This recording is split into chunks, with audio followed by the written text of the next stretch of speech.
URC round number 4, folks. Connacht hosting the Bulls. This game had a bit of everything. Last minute try, double shot at the conversion, 20-minute red card, TMO having a look for a grab of a groin. Billy LaRue rolling back the clock. It had a bit of everything.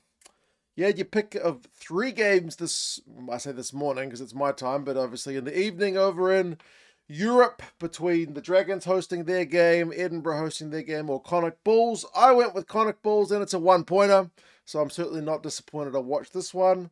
We'll go through some of the key events and stats and you guys can let us know your thoughts. Battle of these two teams with their new coaches in the 2025-2026 season, so I was definitely keen to see how it went.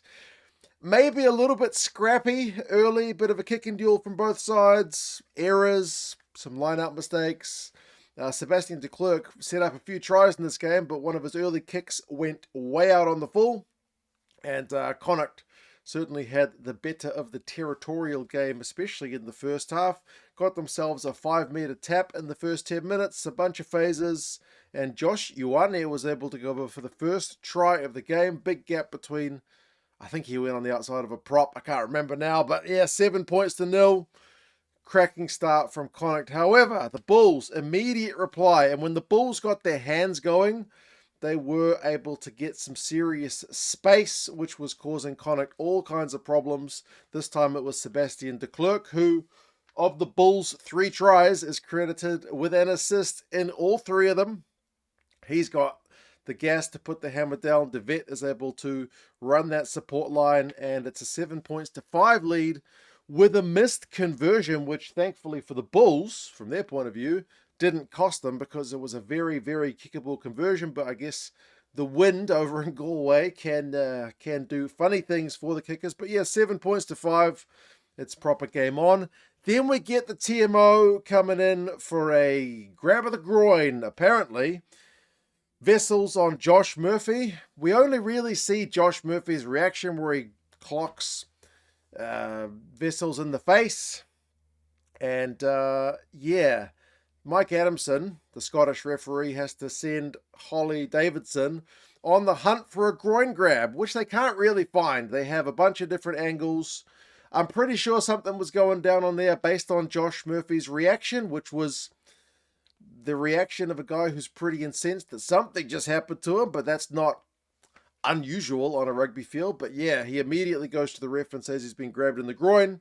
We didn't use the word groin, but yeah, they have a look, can't find any evidence of that, and it's only the reaction that gets the sanction. The commentary team I had was the local commentary team, so the Irish guys. They were pretty unhappy about that it goes for a 20-minute red card for Josh Murphy. I mean, you can't be hitting guys in the face, even if you get grabbed in the groin, such is the state of the game. Obviously, if there's any footage on Vessels doing his thing, and it's true, then he is in the hottest of hot water, but because there's nothing, it's only the reaction that gets punished. So I think if you were a Bulls fan, you'd be looking at your guy get whacked in the face and going, why was it 20-minute red? Could have been a full red, because you really put yourself in hot water if you go anywhere near somebody's face, because it's always deliberate is the thing. I mean, they only kind of rule it 20-minute red because it wasn't high danger. I thought Holly was actually aiming for a yellow card, but we never really heard that conversation between her and Mike Adamson. Mike Adamson was initially going down the high danger route, but Holly kind of talked him down. So 20-minute red. The Bulls do score a 7-pointer during that 20-minute red, but only 7 points. They scored pretty much immediately. It was LaRue with a really nice, I mentioned he rolled back the clock. He helped set up the first try, to be honest, on kick return. But yeah, just kind of drew in Bundy Arki, put the ball through to de Klerk, and then it's back to LaRue. So de Klerk gets another assist. LaRue gets a try. 12 points to 7. They do kick the conversion that time. There's a bit of handbags. The game gets a bit fiery. And to be fair, Connacht, during the red card period, did still have a chance to slot a 3-pointer, which they missed, which again, in the context of this game, is a pretty brutal one from their point of view. The Bulls did have a dangerous counter-attack on 32 minutes from a Connacht kick, and if not for Canan Moody's somewhat lack of footballing skills, maybe it's just the shape of the rugby ball didn't help him out, because the bounce can be a funny thing, but they might have had another one.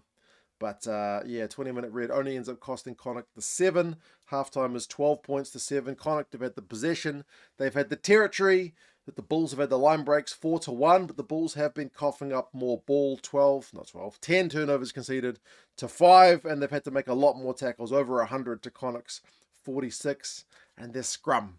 Bulls scrum continues to be pretty dominant. Second half, the Bulls are putting more pressure on. A bunch of phases ends in the Keegan Johannes drop goal, which felt at the time like a bit of a let-off for Connacht given all the pressure they'd been put under. But again, in the context of the game, it's looking like a pretty wise decision in hindsight because they only win it by a point. So those 3 points were very necessary. So 15 points to 7. But then it was Connacht's turn for immediate reply.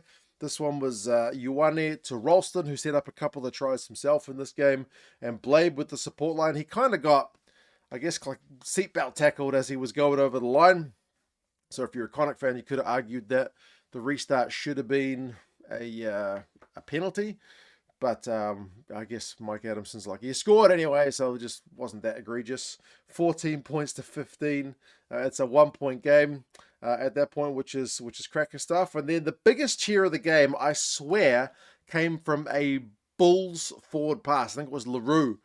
Was it LaRue? Really wide ball. No, it wasn't LaRue. But was it Johannes? It drifted forwards a fair bit. But interestingly, I don't think it was forwards out of the hand. I don't think there was a forward pass because they was moving at pace when he ran. It can't have been LaRue. Yeah, it drifted forward. And, you know, if it's not forwards out of the hands, it's not a forward pass. But I guess the Connacht fans were a little bit frustrated that they seemed to be not getting any of the 50-50s. I don't know. But there was a big cheer. The Connacht crowd, like, it's never a massive crowd given the stadium, especially that big stand is not open yet. But, geez, they were loud. Credit to them. For that. Bulls did extend their lead when they got the hands going again, some pop passes on some hard Connacht tacklers, so just getting the width into the game again. De Vet able to finish off another one from a Sebastian de Klerk pass, 22 points to 14. More Bulls pressure. It seems like the game's wrapped up almost when they opt for a 3 to make it 25-14. But that penalty didn't make it... Like, it still made it a 2-score game. So I guess you could have potentially leaned in for a try here, chased the bonus point. But no, again, the win is only a 1-point margin, so every point was necessary. 67, Connacht did get one from their own half, which was pleasing because the Bulls' defence at times had been pretty ironclad. It was Bolton with the hoof, Norton with the footballing skills. Keegan Johannes had a clash with Bolton. He kind of went down, but the ref wasn't having any of that either. So Norton's footballing skills seem to be a bit better than Kane and Moody's, or he just got a better bounce of the ball. But yeah, try time means it's game on, 25 points to 19. Bulls did reply with a penalty to make it a 2-score game. Then Norton replied with a long-distance penalty for Connacht to keep it back at a 1-score game. And then we get another bit of TMO action when you get Willie LaRue with a high shot. They give it as a penalty, which Connacht are able to convert into a Mac Hansen try in the corner after a bunch of phases, 15 of them. They got advantage. It's a shame the try was scored in the corner for Connacht, though, because it meant a pretty tricky conversion. The first one misses just, but they rule that the Bulls have charged early, so the ref gives them a second bite at the cherry, which is a pretty rare one. And he misses that one as well. So unfortunate for Connacht that they had a few kicks go awry. Bulls are able to hang on to keep Connacht at their own half at the death. Line breaks finish 6-5 actually in favour of Connacht. So they had a lot more in the second half, but they conceded more penalties, 9-6. Obviously the Bulls scrum, as I said, was pretty dominant.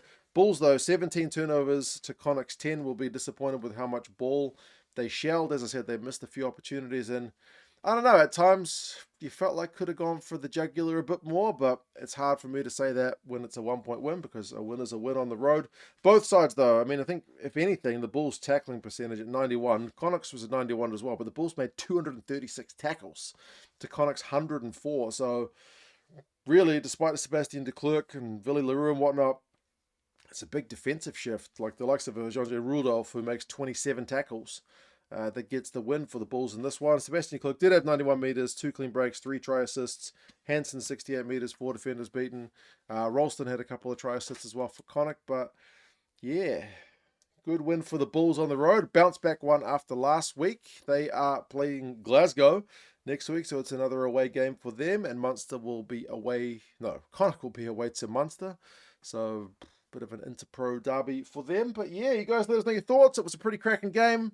As I said, had a bit of everything. Red card, TMO action, Mike Adamson doing his thing. He'll be controversial either way, but I feel like both sides had a few 50-50s, as I said. So, yeah, you guys let us know your thoughts, and I'll talk to you guys again soon. See you later.